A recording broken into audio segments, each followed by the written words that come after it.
From the station working for you, this is Good Morning Indiana, streaming now. It's Thursday, November 19th, and right now on Good Morning Indiana. Coronavirus cases continue to surge in Indiana. Those shipments could come as soon as 48 hours after an EUA is issued. How the state is preparing to distribute the first round of the coronavirus vaccine. It has been a challenge for us. As you know, we are on the front lines. Struggling on the front line this morning, why the Marion County coroner is pleading for more money. Plus, businesses are struggling to keep their doors open during the pandemic. Trying to figure out, should we just close preemptively and do carry-out only? Can we do that? Can we sustain our business? Working for you, we're getting an inside look at the tough decisions business owners are having to make. And here at 6 o'clock, I want to thank you for joining our team on Good Morning Indiana. I'm Lauren Casey. Rafael Sanchez joining us from his home studio this morning. Rafael, good morning to you. Lauren, good morning to you. Good morning to Todd. And Todd, I have a good idea today. I'm going to put a sail on my bicycle and let the wind do all the work. Is that possible? Yeah, if you know how to maneuver that sail, you'll be in great shape, and you'll probably go faster, Rafael, than you've ever gone before with those 50-mile-per-hour winds. And I would be the same way. Those are going to be some gusty winds later on this afternoon, and they're starting to pick up right now. And then once the sun comes up over the horizon, that's when they'll really start to make their move and gust up to 40 to 50 miles per hour. But already some gusts now coming in around 30 miles per hour across parts of the area. And because of these increasing winds, the National Weather Service has a wind advisory that's in place for all of central Indiana, and this will be throughout the daytime hours today. As far as any rain goes, you don't have to worry about that. Plenty of sunshine today, just some high clouds at times drifting through the area. And then as we work our way into the afternoon hours, temperatures will be climbing all the way up into the low 60s. So that's the good news. It may be gusty out there with the wind, but it's a southerly wind, and that's what's going to bring our temperatures above normal. Then this evening, we are in the 50s. So overall, it's a decent day. You'll just have to contend with this wind. Some other changes head our way by the end of the week. More on that coming up in just a few minutes, Lauren. All right, Todd, thank you so much. Let's take a look right now at traffic as you're heading out on the roads. This is I-65, a view near Stop 11 Road down on the south side. You can see traffic there is moving smoothly, both northbound and southbound along the interstate. Not monitoring any major slowdowns for your commute, so it should be smooth sailing whether you're heading in and out of downtown or you're traveling here on the south side. Rafael? Now to the surge in COVID cases and its impact on our state this morning, Lauren. On this Thursday, the State Health Department reporting more than 6,100 new COVID-19 cases. Since the pandemic began, more than 268,000 Hoosiers have tested positive for the virus. State health officials also report 60 more Hoosiers have died with COVID-19. At this hour, 21 of Indiana's 92 counties are right now in the red status. Taking a look at the state's hospital resources, this morning 21% of the ICU beds and 72% of ventilators are available statewide. So this morning, state leaders are reiterating the importance of keeping your distance from people not in your household this holiday season. State Health Commissioner Dr. Christina Bach says Indiana's positivity rate is still going up. And while this may mean some seats are empty from people who couldn't travel to Thanksgiving dinner, she said to keep this in mind. There will be more than 5,000 empty seats at Indiana Thanksgiving tables this year because of COVID-19. Let's all make those hard choices to prevent that number from growing so that Hoosier families are able to celebrate for years to come. Well, more than half of the people in Indiana who have died with the virus were at least 80 years or older. And the Marion County Coroner's Office is asking for more money to help get through the rest of 2020, Rafael. Yeah, the deputy coroner used quite the word, describing this year, Lauren, as tumultuous to the committee that oversees public safety and criminal justice. It has been a challenge for us. As you know, we are on the front lines. We're still going into homes, conducting those death investigations with people who are potentially infected with COVID. Our staff is working more than they've ever worked in the past to protect themselves and to protect our staff. So we are actually still in the office every single day performing autopsies and examinations and conducting investigations for all of Marion County. Yeah, the Marion County Coroner's Office made that request for extra cash just last night. The office is overwhelmed by the COVID crisis, as you just heard, and the record number of homicides in Indianapolis. Part of the extra funding would help pay for personal protective equipment. The committee did vote in favor of the coroner's request. The full council must now still approve those extra dollars. Lauren? And Raphael, here at 6:06 out in Hendricks County, Avon High School students will move to virtual learning starting today. We can tell you that the school's principal says 7 students tested positive for the coronavirus. In a statement on the school's website, school leaders say that experience with virtual learning last semester has trained students and staff so they're ready to switch to virtual learning. School administrators say the plan is to return to in-person learning on December 4th. In August, Avon High School had to switch to virtual learning after a similar spike in cases. State health officials say preparations are right now underway to receive the first round of coronavirus vaccines. And this week, as you may recall, Pfizer and Moderna both announced that their vaccines show that they're more than 94% effective. Pfizer now plans to seek emergency FDA approval as soon as tomorrow.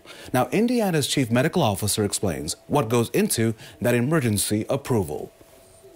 Before the vaccine can be distributed and administered, the FDA will have an outside committee of vaccine experts review the findings from the trial. If those are satisfactory, the FDA can grant an emergency use authorization that will allow the vaccine to be shipped to the states. Those shipments could come as soon as 48 hours after an EUA is issued. We have more on this. Dr. Weaver says after the emergency approval is granted, Indiana's vaccine team will review those recommendations and research before distributing those vaccines. Now, as of today, nearly 50 hospitals have signed on to distribute the vaccine. Dr. Weaver says the first rounds of vaccines will go to frontline healthcare workers across our state. Well, from reducing hours to transitioning to carry-out only and now being only open at 50% capacity, the owner of a local cidery says this pandemic has been a roller coaster. WRTV's own Nicole Griffin is joining us live this morning. Nicole, you're getting an inside look at the challenges many small business owners are facing in order to stay open. Good morning. Lauren, good morning. I asked the owner of Ash and Elm Cider Company to explain 2020 in just one word. She says that word is chaos. That is because, as we know, there have been so many highs and lows this year. And when it comes to making tough decisions for her business, she is constantly thinking about the people who rely on her, her staff members who have become like members of her family. It's a very delicate balance and one that I find myself thinking about a lot. Ash and Elm Cider Company is closing in on its 5-year anniversary, but 2020 has been the most difficult year so far, as it has been for many of us. The hardest thing for us has been wanting to do right by both customers and our employees. And we're a business, so we don't want to put our business at risk, but we also don't want to put our people at risk. Over the summer, owner Andrea Hamoya says her business survived from customers sitting on the patio, carry-out sales, and distributing their products to local restaurants and liquor stores. But as the weather gets cooler and coronavirus cases rise, the number of people coming into the Eastside Tap Room has decreased. Trying to figure out, should we just close preemptively and be carry-out only? Can we do that? Can we sustain our business? Because why stay open if people aren't going to come? But also, you know, why close if we don't have to? I actually heard about Ash and Elm a while ago at a festival, and my parents own Hog Molly Brewing Company in Columbus. We sell 3 of their ciders. UIndy student Tessa Krempel was the first customer at Ash and Elm Wednesday afternoon. It's her effort to support another local business. I mean, we have to be physically divided, but doesn't mean we have to be completely divided.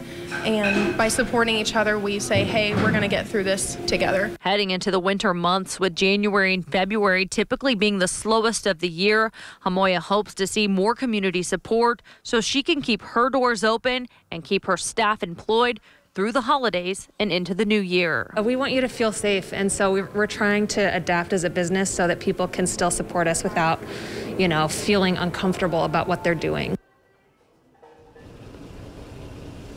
And coming up ahead at 6:30 here on Good Morning Indiana, I'll show you how Ash and Elm is getting creative when it comes to getting their ciders in the hands of their customers, why they hope a new subscription service will help them get through the slow winter months. Working for you live this morning, Nicole Griffin, WRTV. It's working fine the way it is. It doesn't need to be streamlined.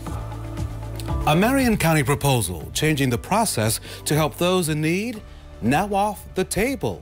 Coming up, why the person behind the plan says it was a teaching moment. At this moment, we're also checking on your weather outlook. Good morning, TK. Yeah, 2 weather headlines today. The warm temperatures that'll be working in this afternoon, but the biggest headline is going to be the wind. The wind advisory will go into effect at 10 a.m. here this morning and last all the way into the evening hours with some wind gusts up to 50 miles per hour. We'll break it down for you and look at your weekend as well coming up when Good Morning Indiana continues right here on WRTV.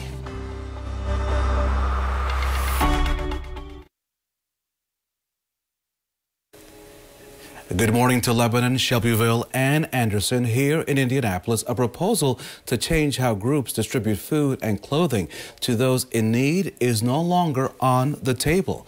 Proposal 291 would have required groups passing out food to register with the Office of Public Health and Safety in Indianapolis. It would have also required groups to give 48 hours notice before an event. Opponents say the proposal created unnecessary hurdles.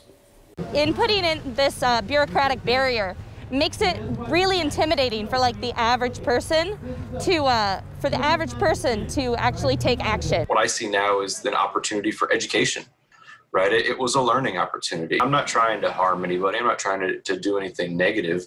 I want to see something different.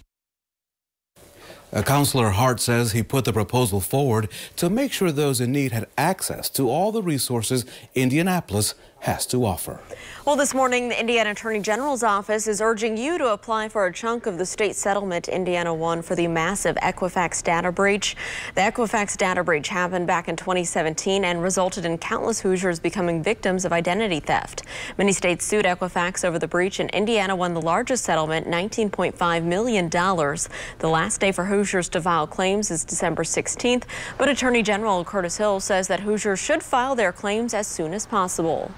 Anyone who was a resident of the state of Indiana between March of 2017 and July of 2017, we would encourage them to apply. They may or may not have been impacted, but most people don't really have any idea of whether they've been impacted or not. So once people apply, then our office would check the records to see if they would then qualify for recovery at that point. So best thing is, if you're a resident in the state of Indiana between March 2017 and July 2017, you've got nothing to lose by applying. An estimated 4 million Hoosiers were likely impacted by the data breach. The breach compromised Social Security numbers and dates of birth, addresses, and in some cases, driver's license numbers and credit card information. To file a claim, you can visit IndianaEquifaxClaims.com. And so this morning, UPS is looking to hire hundreds of Hoosiers. The company is looking to hire 750 people right here in central Indiana to drive tractor trailers, package cars, driver helpers, and package handlers are among the many positions. About 35% of seasonal employees are hired then full-time, which is a good option. To learn more about these positions, visit this story right now at our website, hiringhoosiers.com. And Todd Clausen on this Thursday, bring in anything that is not tied down, like your trash can or your planters, because based on your forecast, it may end up in the neighbor's yard. Yeah, you know, definitely with wind gusts up to 50 miles per hour. I have my Christmas lights up with just some clips on the gutters, and I may have to be hanging those back up at some point here throughout the course of the day today or during the day tomorrow. The wind just now starting to pick up across the area, and it'll continue to strengthen as we work our way into the afternoon hours. So it's really the afternoon hours that it becomes what we'll call very windy, but it's going to be mild as well with temperatures in the 60s. This evening, the wind will subside a little bit, but it's still breezy. And this wind advisory is in effect from 10 a.m. to 5 p.m. Later on this evening. And here are those wind speeds. cranking up to about 30 miles per hour here this morning, and then into the 50-mile-per-hour range, working our way throughout the afternoon hours. Now, these are the gusts. These are not the sustained winds. Outside of these gusts, though, we're probably looking at sustained winds that'll probably be in that 30-mile-per-hour range. Going to be very windy here throughout the evening hours as well, and then after sunset, that's when we'll start to see the winds subside, but it's just going to be a slow process for those winds to die down. It's probably really not until after the overnight hours that it really happens. Temperatures this morning, though, you can't complain about this as we work our way towards the middle to end of November. We're in the 40s and 50s. It's a southerly wind that is out there, and that's what's helping to keep the temperatures where they are currently. And it's also going to help to bring us up into the 60s later on this afternoon. Beautiful shot of the city here this morning, and those skies should start to brighten here shortly. It was sunrise officially just a little after 7 o'clock, and once the sun comes up, you see the steady climb in the upward direction as far as temperatures go. By the noon hour, we're up to 58 degrees. With skies today, that'll be partly to mostly cloudy across the area at times, a little more in the way of cloud cover to the north, but we remain dry. That is the good news. And here are those high temperatures. Anytime you're in the mid-60s in November, you're in pretty good shape. 64 Frankfort today, 62 in Marion, Muncie, about 64 degrees, 65 today in Shelbyville, as well as Martinsville and Brazil. 63 here in the city, and as we slide into southern locations, generally right around 65 degrees, Bloomington over towards the Bedford area. Now this evening, temperatures are going to be fairly comfortable in the 50s, still a little windy, but with partly cloudy skies. And then overnight tonight, it's not bad. We're in the 40s and 50s. When you walk out the door tomorrow morning, you're waking up to temperatures right around 50 degrees. Can't beat that. And then throughout the day tomorrow, there's definitely more in the way of cloud cover around for the day on Friday, but it's still mild with temperatures that'll be climbing up into the low 60s. The change is going to occur here on Saturday as the clouds will increase, and then we'll get some showers in here late in the day with temperatures in the 50s. There'll be a period of rain on Sunday, especially the first half of the day, where we could see some decent rainfall before that cold front moves through, and then the temperatures, Lauren, will cool down Monday and Tuesday of next week to highs in the upper 40s. All right, Todd, thanks so much. Let's take a look at traffic as you're heading out on the roads this morning. This is US 31, a little south of Rangeline Road, so up in the Carmel area. Good morning to you in Hamilton County. Traffic is moving along just fine through that area. No delays in the highway or around the metro area to slow down your commute at this hour. But of course, we'll keep a close eye on things throughout the morning and keep you updated.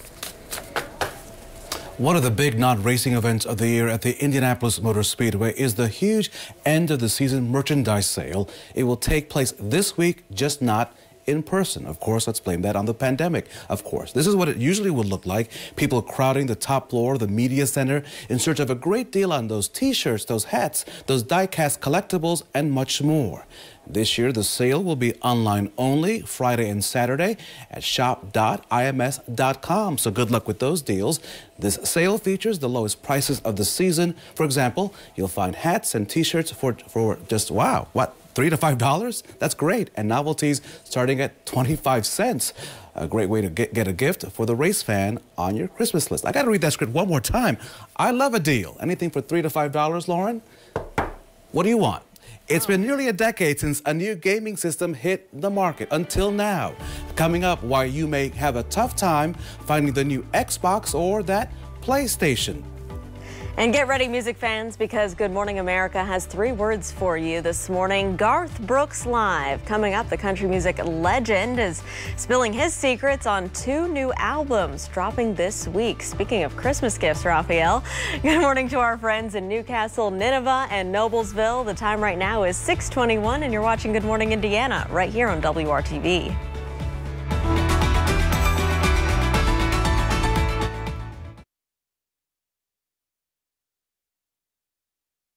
It is 6:24 on your Thursday. Welcome back to Good Morning Indiana. Raphael, let's chat about what is trending at 6. So, of course, you always have to drink responsibly, right? And so at times, and right now it's probably too early to have some wine, but listen, we're adults, so you do you. But listen, a Pennsylvania winery is selling bottles of 2020 dry red wine with an arguably appropriate name.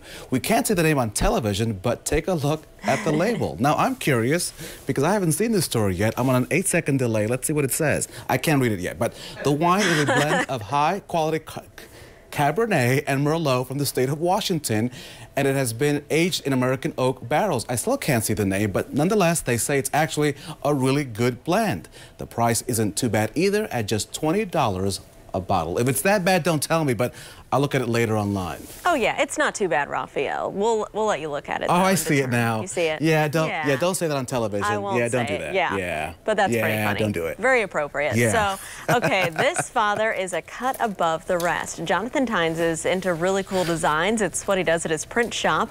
So a few days ago, he had a design cut into his hair here. You can see a lightning bolt. It's to match his son, Hunter. 5-year-old Hunter, though, didn't get the design by choice. He was actually born with a condition causing the plates in his head to be fused together prematurely, and he had to undergo skull surgery to fix the defect, leading to that scar. And pretty cool. It looks like a lightning bolt. Looks like they got matching hairdos. Yeah. Way to go, Dad. That's pretty cool. That is a cool dad, father and son there. On this Thursday, Lauren, it's time to enjoy what's left right of the fall foliage. This picture is from Lee Faye Baker.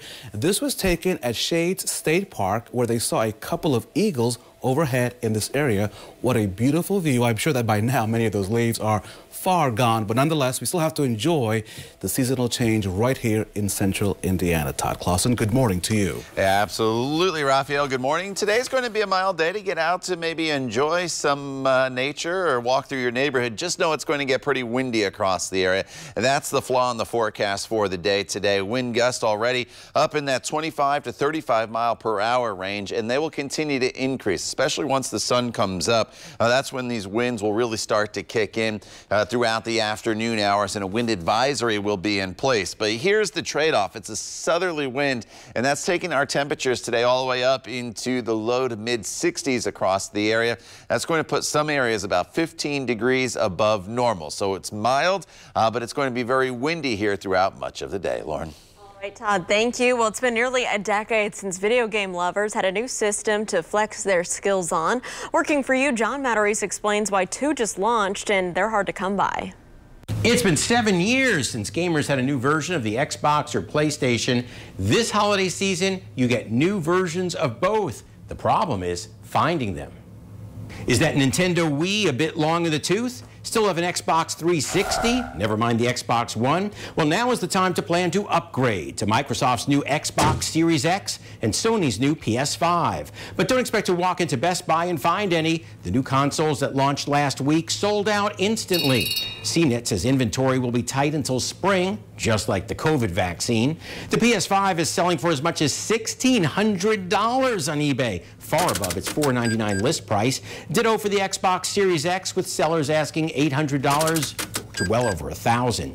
Your best bet, check store websites frequently. Best Buy and Walmart say they plan to put new product on the shelves frequently during the holiday season, starting on Black Friday. And if you can't find anything by mid-December, consider giving your loved ones a rain check. Tell them you'll get them a console in January. That way you don't waste your money. I'm John Matarese. Good morning, Indiana. And for more cost-saving tips and ideas, you can visit the money section of our website, WRTV.com. From the station working for you, this is Good Morning Indiana, streaming now. And we are streaming on this Thursday morning. This is your 6:30 news feed. 2 men are in the hospital after a shooting at a McDonald's restaurant on the north side of Indianapolis. One victim was found with a gunshot wound at the restaurant near 38th Street and Illinois. A second victim was found a short distance away. Both victims are expected to survive. No arrests have been made. Nearly a dozen dogs that apparently were abandoned near Muncie have been rescued. Muncie animal care workers were called by someone who noticed the dogs running in a field. The dogs got scared and ran into a drainage ditch before animal care was able to get them. Employees say the animals showed signs of having little socialization. They're now looking for donations to help take care of these dogs. The Pacers front office had a late night Wednesday. The team only had one selection in last night's NBA draft, and the Pacers selected Cassius Stanley with the 54th overall pick. The 6'6" guard played just one season at Duke and was named to the ACC's all-freshman team. Welcome to Indianapolis, Mr. Stanley, because on this day, Lauren and Todd, we will be called the Windy City as well. Quite the place. So you think you may be in Chicago, but nah, you're right here in the real deal. Welcome to Indianapolis. Welcome to Indianapolis, not the Windy City, but as you said, Todd, the wind's picking up today. So like you said, if it's your trash day, that's something you might want to keep in mind. Yeah, you know, it's my trash day. Thankfully, I got a big bin, so it's probably not going to blow away as quick as maybe some other smaller garbage cans or some patio furniture if you still have it out. But that's going to be the main concern throughout the day today. Can't rule out maybe some power outages, but the winds will not be quite as strong as they were if you want to kind of compare them to on Sunday. Sunday, we had wind gusts over 60 miles per hour. I don't think we quite get there today, but a wind advisory is in place. I'll show you that in just a second. But these winds are now starting to pick up. These are sustained winds anywhere this morning from 13 to about 15 miles per hour and increasing. But you saw the temperatures there. We are in the 40s and 50s. Here is the wind advisory. Essentially, the whole entire state with the exception of a few counties here in far southeastern portions of Indiana. And here are the wind gusts. So I showed you those sustained winds, but they're gusting already to 35 in Greencastle, 23 in Bloomington, and 29 miles per hour in Muncie. Wind gusts today will probably peak right around 50 miles per hour during the afternoon hours. Thankfully, no precipitation today. There's some high thin cloud cover out there, and that is just about it. As far as where the temperatures go, it's a steady and quick climb here throughout the morning hours with those winds increasing, and then we should be in the low 60s here later on this afternoon. Even this evening, as the wind starts to subside, temperatures will be in the 50s. We'll talk more about your weekend forecast, which does include some rain. Lauren, coming up in just a few minutes. All right, Todd, thank you. Let's get a look at traffic right now. Things have been pretty quiet for your Thursday morning commute. We're taking you up here to the northwest side, I-65, a view near 38th Street, and you can see traffic is picking up, but everything's traveling up to speed. I don't have any delays around the metro area to slow you down, so it's good news if you're heading out the door at this early hour. Raphael? So Lauren, WRTV investigates, learning that COVID-19 testing sites and processing labs are seeing more delays and more backups. Indiana State Health Commissioner Dr. Christina Box addressed this issue, saying that labs are struggling to keep up with the 60,000 tests being done a day in our state. She says the state is looking to increase the number of labs to help ease that load. Dr. Box also says that some labs are dealing with shortages of the plastic materials that are needed to run the labs. Right now, the average wait time for COVID-19 results through IU Health, for example, is just over 2 days. However, many others are experiencing longer waits. Lauren? Raphael, community members are working together to help Hoosiers celebrate a Thanksgiving with a warm meal. This is the 6th year that D. Ross has organized his No Family Will Starve giveaway for Thanksgiving. Now, the goal is to feed more than 150 families and also to provide enough food to feed them for 2 more months. Ross is working with apartment complexes on the east side to find people in need who may be behind on rent or have multiple children. And their work doesn't stop with handing out the food. Figure out what the need is so we get to the root causes so they can become financially stable, so they won't have to depend on these resources every single year. Well, so far, 50 volunteers have signed up to help Ross deliver the food this Saturday. They'll be going door to door, dropping off food while wearing their PPE. And WRTV is looking ahead to the holiday season. Our annual toy drive is underway, and you can drop off new unwrapped gifts at several Central Indiana youth store locations. We'll also be collecting donations at Simon Malls in the Indianapolis area on December 5th. You can also make a financial donation online at WRTV.com/toy drive. Indiana hospitals are having to make many tough decisions these days. Next, how the pandemic is once again forcing other medical treatments to be put on hold. And businesses continue to make adjustments to stay alive. Coming up, a live report on how one company is trying to navigate as the pandemic restrictions make a comeback. It is 6:33 on your Thursday, and we'll be right back.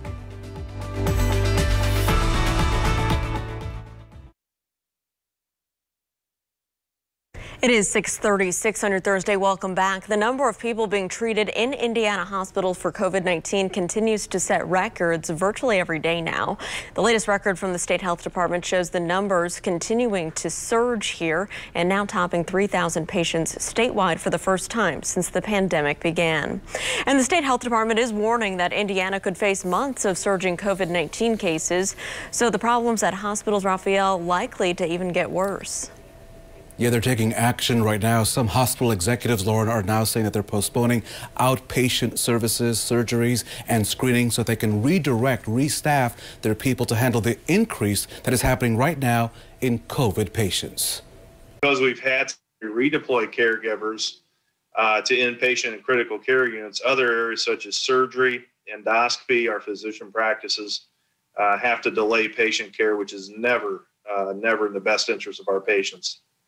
I'd say just imagine if your loved one had a preventative screening colonoscopy scheduled and that screening was postponed. What if your loved one had a growing tumor that could not be discovered for 2 to 3 months?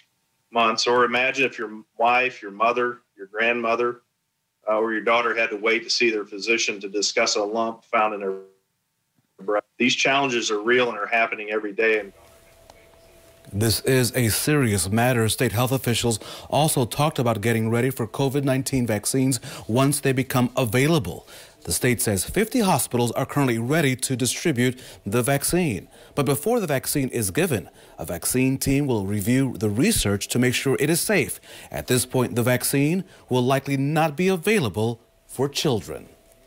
The vaccine we expect to receive initially has only been tested in individuals 18 years and older, so it will not be available to children. However, Pfizer has expanded its trial to include children as young as 12, so we will be watching for additional research. We also don't know how long protection will last for those who receive the vaccine. That will take additional study from the manufacturers. Dr. Weaver, who also happens to be the state's chief medical officer, says the vaccine will be made first available to frontline health workers across our state. And since March, we know business owners have been forced to constantly adjust their plans and make changes with all the new restrictions as this pandemic continues. Our Nicole Griffin spoke to the owner of a company that makes hard cider, and she's joining us live now. Nicole, you're getting some inside insight about the heavy burden that business owners have as they're making these tough decisions. What did they have to tell you? Lauren, good morning. The owner of Ash and Elm Cider Company tells me her employees are literally like her family members. So, of course, she's worried about their health and safety. And when it comes to making those tough decisions like going to carry out only or reducing capacity inside their tap room, she worries about those people who rely on her business to make a living. I would never want someone to get hurt because of our company. Since March, owner Andrea Hamoya of Ash and Elm Cider Company has been forced to make tough decisions that impact her staff and customers. It was carryout only, it was shortened hours. We managed to make it through pretty well. We got some government assistance. Since reopening over the summer and bringing back furloughed employees, Ash and Elm's tap room has remained at 50% capacity.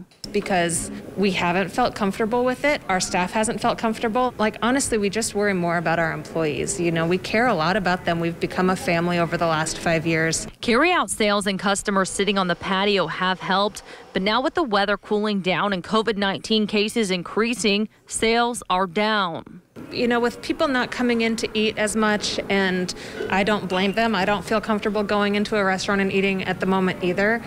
We are hoping that having some gift opportunities, some subscription services, some way you can still support a local business without having to physically be present there. In an effort to adapt business during the pandemic, Ash and Elm is launching a cider subscription service. And on Black Friday, they are releasing all 12 ciders of the month in a special edition gift box. So we're really hoping that that kind of bridges the gap. The worst months in this industry are January and February. So a lot of restaurants and businesses like ours depend on, you know, having pretty solid sales through the end of December to kind of help you get through the January, February, March. So that's what we're hoping for.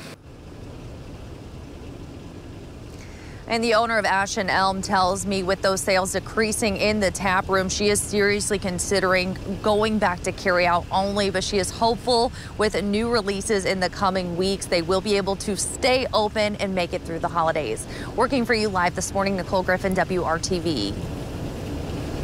Nicole, thank you so much. He says he stayed in the office much longer than originally planned. But now it's time to move on, he says. Next, a conversation with the man whose time as Central Indiana's top federal prosecutor is coming to an end. Todd? And Raphael, the wind speed starting to pick up here this morning across central Indiana. They'll peak here this afternoon with wind gusts that could be as high as 40 to 50 miles per hour. As a result, the National Weather Service has issued a wind advisory for all of central Indiana. We'll break it down for you coming up in your WRTV Storm Team forecast when Good Morning Indiana continues right here on WRTV.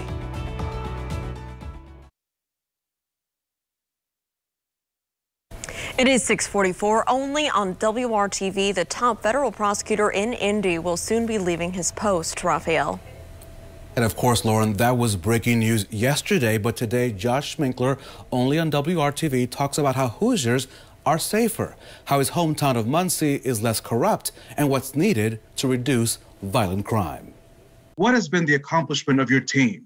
Certainly the Richard Grundy case would be first and foremost in gangs that were eliminated. But we were able to not just prosecute Grundy, but prosecute his entire organization that was responsible for all that violence. That entire gang was eliminated and made the streets of Indianapolis safer. Finally, I think I'm proud of our continued dedication to public corruption. As you know, I grew up in Muncie, Indiana. That's my mom still lives in the house I grew up in Muncie. And we had there a government that from the top down was corrupt, that chose to serve themselves and not the public. So we were able to prosecute the mayor and the entire organization there that led that corruption. We're seeing a lot of gun violence, and I know that you worked a great deal with your partners across the board. What more can cities and states do with their federal partners to get a hold on the situation? Enforcement, prevention, and reentry. And if those three are combined and they are given the resources they need, that will reduce violent crime. Minkler says another top priority for his office was, of course, taking on child exploitation cases and making sure that the victims had a voice in the courtroom. More of my talk with him, the Wabash College graduate and IU School Law graduate, later today on the WRTV app, as well as our website, WRTV.com.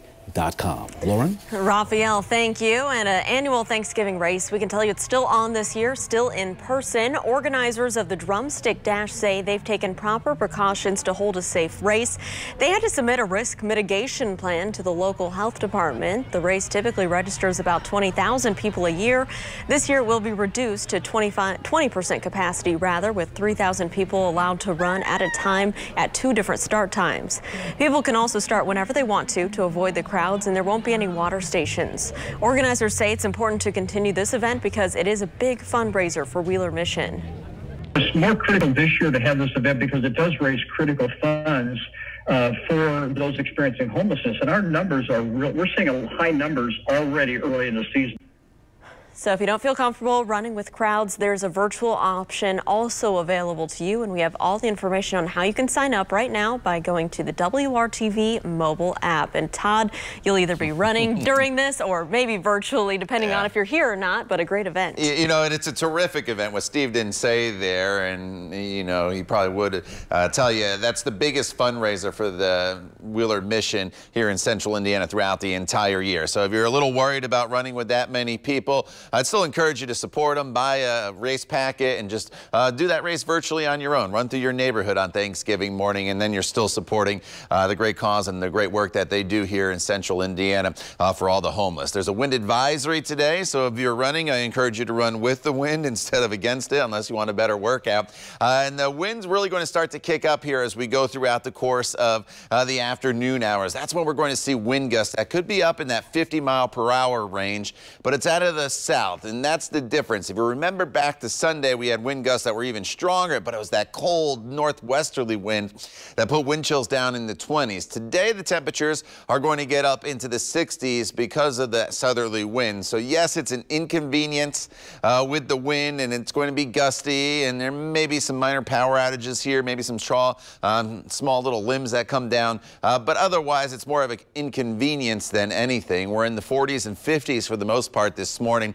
And here's where temperatures are going throughout the afternoon hours, all the way up into the low to mid 60s. So that's the good news. Again, the trade-off is that gusty wind. Skies today will be partly cloudy across the area. You notice a little bit of cloud cover on your satellite radar picture here. That'll filter in, but the rain remains well to our north. So it's going to be dry this afternoon and dry this evening. Sunset, though, now at 5:26. Skies will be partly cloudy. Temperatures fall back down into the 50s. Tomorrow, it's going to be mild still. We're getting up into the low 60s in most locations. It's probably not quite as bright as today, as there's going to be a little more in the way of cloud cover, but still a decent day by November standards. Here we're at the middle to end of the month. We're in the 60s. That's going to be at least over 10 degrees above normal in all locations. Then we get to the weekend, and this is when the changes start to occur. Most of Saturday is going to be dry. The showers don't come in until late, but you will notice the clouds increasing with temperatures in the mid-50s. Sunday, there will be a period of pretty steady rainfall that'll make its way through the area. And right now we're targeting probably early before sunrise into the first half of the morning on Sunday. Here we are at 5 p.m. on Saturday. The warm front's just to our south, but then this area of low pressure with the cold front will work its way through. By 7 p.m. it's off to the east and the colder air is coming in. But before we get that colder air in here, we're probably going to be dealing with quite a bit of rainfall. And some of the computer models want to bring in over an inch of rain across the area as that front moves through.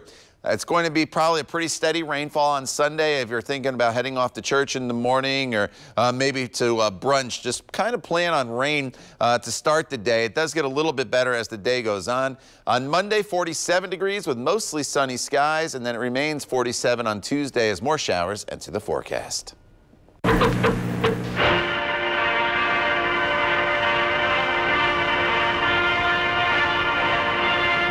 So, Lauren, it is time to, of course, open the vault on this Throwback Thursday to a time when Todd Clausen remembers oh so well. So back in the day, Lauren, during Todd's time, you go to a fast food restaurant, you would get your food in a foam container. On one side would be the burger, the other side would be the sauce. But for us younger kids, that is no longer eco-friendly, and those foam containers are disappearing for a good reason, right? Because, you know, we millennials, we just don't like that. Oh, yes, we're very environmentally conscious. And it was 30 years ago, so long before my time, when McDonald's announced that it would begin phasing out its iconic foam packaging for some of its food. The material was called polystyrene. It was credited with keeping the fast food warm, as you can see in this WRTV footage. This is from 1977. The foam packaging was used for bigger sandwiches, as you mentioned, as well as breakfast foods like McDonald's hotcakes. But by 1990, former WRTV reporter David James found that the foam was causing a bigger problem. This little styrofoam container did its job. It kept my burger warm for a few minutes, but now it's trash, and it could end up in a landfill for years and years and years. While not a complete answer to our landfill problems, paper is more environmentally friendly. First of all, you can recycle paper very easily, and secondly, paper is easy in volume to reduce. Gone. I like that little demo there. By the time they ditched the containers, McDonald's was the largest user of polystyrene packaging in the U.S. You can read more on this story, plus see all of our other Throwback Thursday stories right now by visiting our website. Just go to WRTV.com/history. And by the way, I think I'm a little bit older than Todd, so I didn't mean to bother Todd this morning. But I'll still buy lunch, guys. I'm still buying lunch. Hey, another day, another school is sending students home. The latest high school to go virtual once again, plus more of your day's top stories coming up right here on Good Morning Indiana.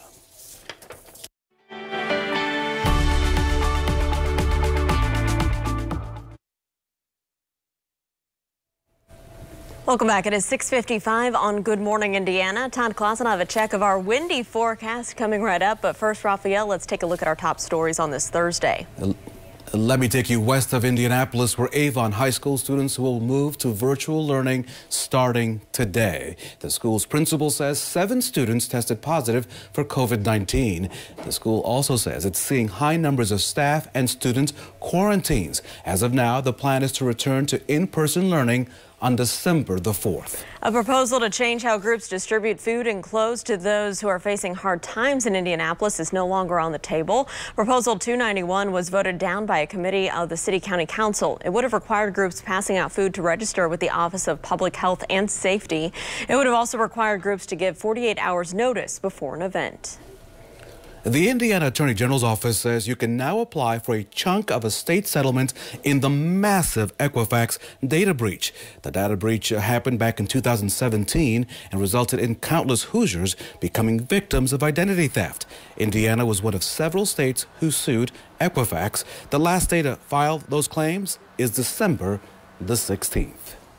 And we want to get a check of our windy forecast. Todd, shout out to my dad yesterday when I was at work. He raked the rest of my leaves from my pear tree that just fell. All right, Dad. Yeah. Okay. Dad of the year, but also my neighbors are probably going to be more happy today. Yeah, yes. yeah, they're not going to be blowing into your neighbor's yard today. Right. Or maybe your neighbors will blow in and your dad will be back there working once again next week. Wind advisory in place across almost all of central Indiana today. Some wind gusts up to 50 miles per hour. As we work our way throughout the day today, the good news is temperatures do climb up into the 60s. All right, Todd, thanks. And we're back right here in 25 minutes and throughout Good Morning America with news, weather, and traffic. Here's a beautiful look at the sun coming up over the Circle City. Have a great Thursday.